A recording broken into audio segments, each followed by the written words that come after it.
Средства спонсорской помощи от КГК 21 миллион долларов США правительством Кыргызской республики были направлены в микрокредитное агентство «Алато Финанс».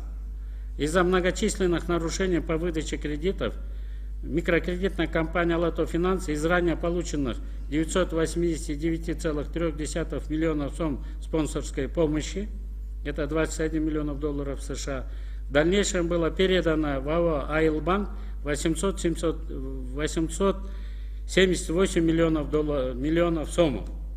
И по дороге исчезло 110 миллионов сомов меньше, которые были растрачены безвозвратно. Надо выяснить, где же эти все такие деньги потерялись.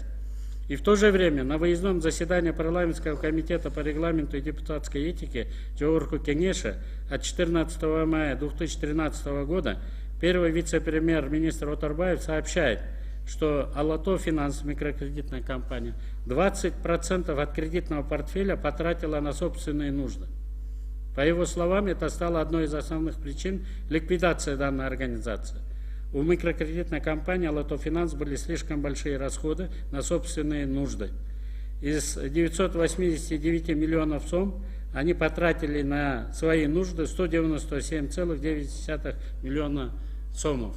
Более 20% этих денег на собственные нужды. Госкомиссия предлагает, что необходимо рассмотреть ответственность лиц, создавших микрокредитную компанию «Алато Финанс» за государственный счет, хотя правительство на тот момент имелось 2 государственных банка и могли сами всю эту сумму распределить.